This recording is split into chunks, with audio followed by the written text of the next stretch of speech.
Bienvenidos a The Deep Dive.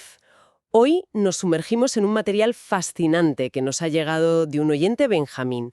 Son unos extractos del libro de Harry Lorayne, un auténtico clásico, Cómo adquirir una supermemoria.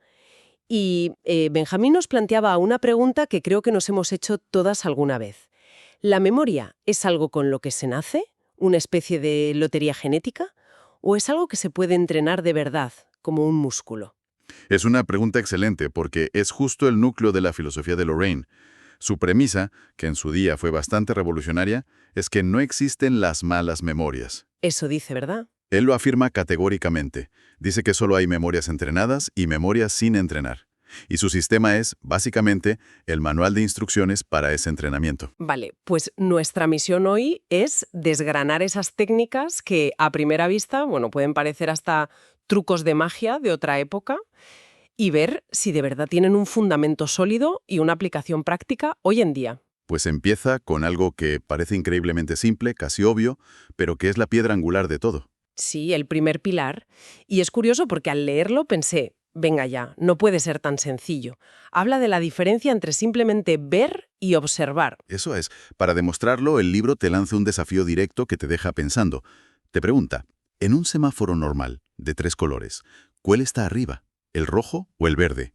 Y es brillante porque la mayoría de la gente tiene que pararse a pensar. Se duda. Totalmente. Hemos visto miles, cientos de miles de semáforos, pero no los hemos observado. La información, pues, ha pasado por delante de nuestros ojos, pero nunca se ha registrado de forma consciente. Claro, es que el problema no es que lo olvidemos, es que nunca lo aprendimos. Exacto. Nunca entró. La respuesta, claro, es que el rojo siempre está arriba. Y es en ese acto de prestar atención, en esa observación consciente, donde según Lorayne empieza todo. Sin ese primer paso, no hay nada que recordar. Vale, lo entiendo. Pero, a ver, siendo un poco escéptica, el ejemplo del semáforo está muy bien, pero me pregunto si no es un poco simplista. Bueno, es para ilustrar el punto. Sí. Pero mi problema no es no observar objetos cotidianos, es salir de una reunión y olvidar los 3 puntos clave que se decidieron, o el nombre de una persona que me acaban de presentar. ¿Se aplica el mismo principio? Se aplica, pero es solo la primera pieza del puzzle. Lorayne lo usa para demostrar ese punto fundamental. La mayoría de lo que llamamos fallos de memoria son en realidad fallos de observación, o sea, de atención inicial. Eso es, y pone más ejemplos. Otro muy bueno es el del reloj de pulsera. Pide que, sin mirar el nuestro, recordemos si en la esfera aparece el número 6 arábigo. Y ahí dudas otra vez. Claro. Y la trampa es que en muchos relojes modernos ahí no hay nada. Está la esfera del segundero. Vemos la hora decenas de veces al día, pero no registramos ese detalle. La observación es el requisito indispensable. Pero tienes razón, para recordar lo de la reunión hace falta el segundo pilar. Vale, la observación es la puerta de entrada, pero una vez que la información ha entrado, ¿cómo hacemos para que se quede? ¿Cómo la pegamos? Supongo que ahí entra el verdadero motor de su método. Exactamente. Y ese motor es la asociación. La idea central de todo el libro es que la mente, para recordar cualquier dato nuevo, debe asociarlo con algo que ya conoce. No hay otra forma. Es el principio del aprendizaje, en realidad. Es el principio fundamental. Lo que pasa es que la mayor parte del tiempo lo hacemos de forma inconsciente, casi por accidente. Un olor te recuerda a la infancia, una canción a un verano. Ya. El sistema de Lorayne consiste en tomar el control de ese proceso y hacerlo de forma deliberada, consciente. Claro, él menciona ejemplos que ya usamos todos sin darnos cuenta, como esas reglas mnemotécnicas del colegio. Sí, sí. La típica para recordar las notas en las líneas del pentagrama. Mi sol siempre reluce fastuoso. O que todo el mundo sabe que Italia tiene forma de bota. Precisamente. No recordamos el contorno abstracto del país, recordamos la imagen de una bota, que es algo que ya teníamos archivado en el cerebro. Exacto. O el estribillo para los días de los meses. 30 días tiene septiembre. Llevamos toda la vida usando asociaciones. Lo que Lorayne hizo fue deconstruir ese mecanismo y convertirlo en un sistema universal que se puede aplicar a cualquier cosa. Te enseña a ser la creadora de tus propias botas de Italia para todo. Entendido. Tenemos los cimientos, observar y asociar. Ahora vamos a las herramientas, a la parte práctica. La primera técnica que presenta es el método de la cadena. ¿Suena? Intrigante. Y lo es. Sirve para memorizar una lista de elementos en un orden concreto. Y aquí es donde la cosa se pone divertida. Y bueno, un poco extraña. Extraña por qué. Porque la clave, insiste Lorraine, no es crear asociaciones lógicas. Esas son aburridas para el cerebro y, por lo tanto, olvidables. ¿Y entonces? La clave es crear imágenes mentales y lógicas, estrambóticas, imposibles, incluso violentas o ridículas. Cuanto más absurda sea la imagen, más fuerte será el vínculo. Vale, esto suena un poco contraintuitivo. Normalmente intentamos encontrar la lógica para recordar, y él dice que hagamos justo lo contrario. Vamos a probar con el ejemplo que propone en el libro. Alfombra, papel, botella, cama. ¿Cómo conecto alfombra con papel de forma ilógica? A ver, una asociación lógica sería imaginar un papel encima de una alfombra. Aburrido. El cerebro ni se inmuta. Cero memorable. Cero. Lorraine te diría que imagines algo como que estás volando sobre una alfombra mágica, pero la alfombra está hecha de una hoja de papel gigante que se dobla con el viento. Ja. Vale. O que estás intentando escribir una carta en el suelo sobre una alfombra muy pelula y la pluma se engancha en los pelos. Tienes que ver esa imagen mentalmente, con detalle. De acuerdo. Ya tengo esa imagen ridícula en la cabeza. La alfombra me lleva al papel. Ahora el siguiente eslabón. Papel con botella. Importante. Según el libro, ahora me olvido de la alfombra, ¿no? Eso es crucial.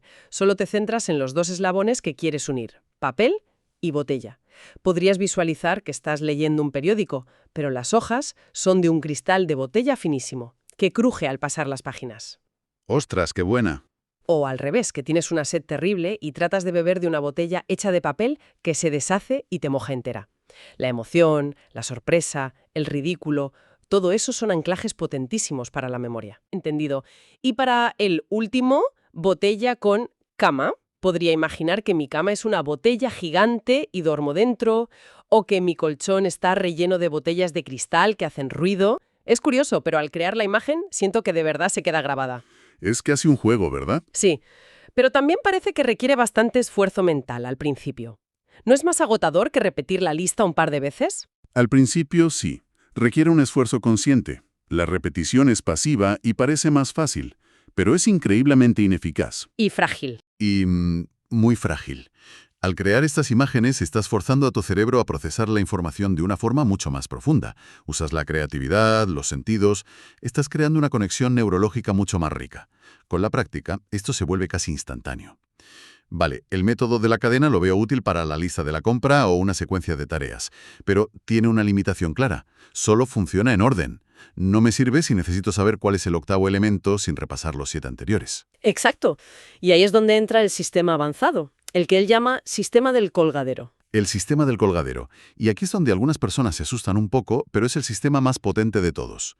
La idea es brillante. En lugar de encadenar los elementos entre sí, vas a colgar cada elemento en una percha o colgadero mental, numerado y fijo. Claro, así si quieres el octavo elemento vas directamente a la percha número 8. Justo. Pero claro, los números son abstractos. No puedo visualizar un 8. ¿Cómo se crean esas perchas?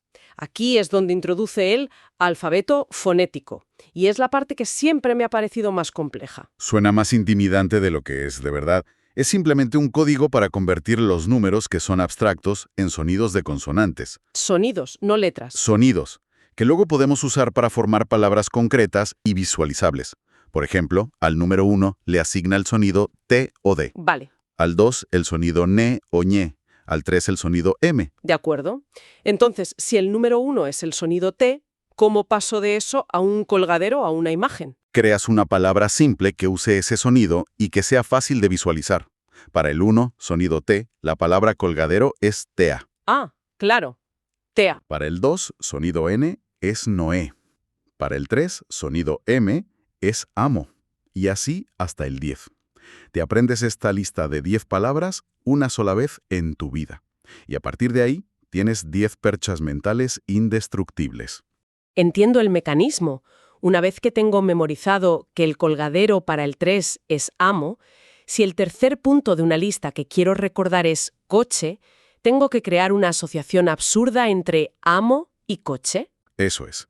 Podrías imaginar a tu amo, al dueño de algo, conduciendo un coche de juguete diminuto, o un coche gigante con forma de corazón, que es el símbolo del amo. Vale. La próxima vez que pienses cuál era el punto 3, tu cerebro irá al colgadero amo, y esa imagen del coche aparecerá de forma casi automática. Esto abre un mundo de posibilidades. Pero volvemos a la pregunta clave, la que seguro que se hace Benjamín y cualquiera que nos escuche. Más allá de los trucos de salón, ¿cuáles son las aplicaciones reales de todo esto en el día a día? El libro dedica mucho espacio a esto. Una aplicación fantástica es para dar discursos o presentaciones. La pesadilla es quedarse en blanco, ¿no? Sí. El método tradicional es intentar memorizarlo todo palabra por palabra, una receta para el desastre. Con el método de la cadena, lo que haces es extraer las palabras clave de tus ideas principales. Vale. Digamos que tienes 7 ideas clave.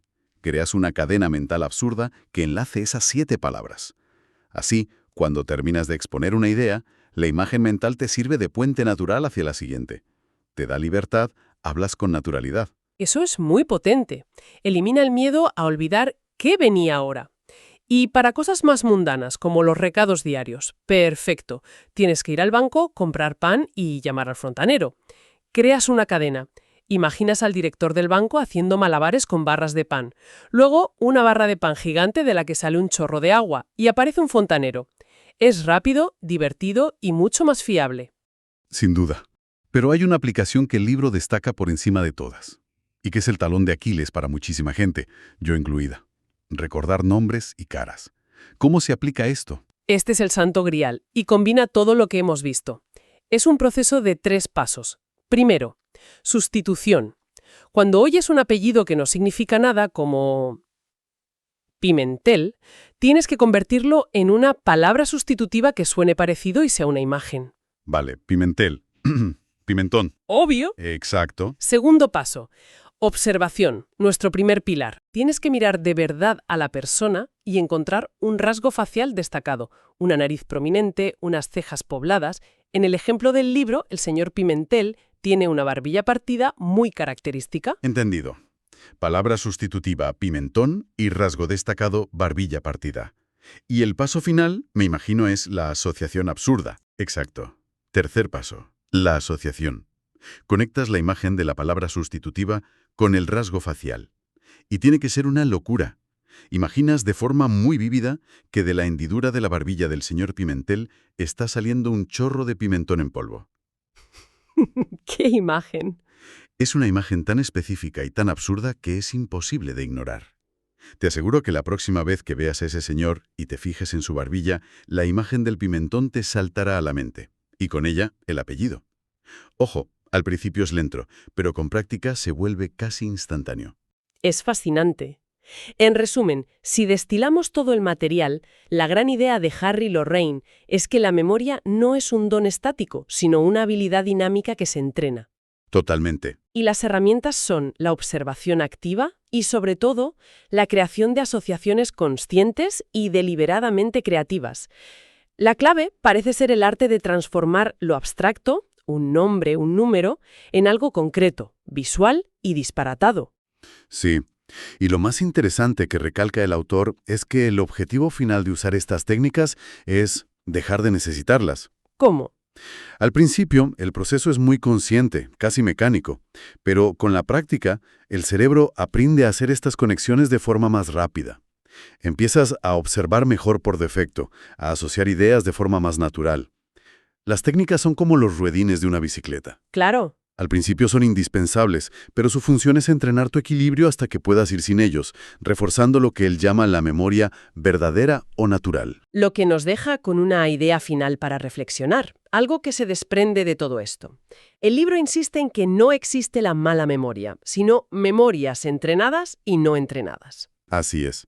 Si aceptamos esa premisa, aunque sea como experimento mental, la pregunta es inevitable. ¿Cuántas de las otras limitaciones que creemos tener en nuestra vida, ya sea aprender un idioma, una nueva habilidad, no son en realidad una falta de talento innato, sino simplemente la falta de la técnica o el sistema adecuado para entrenarlas?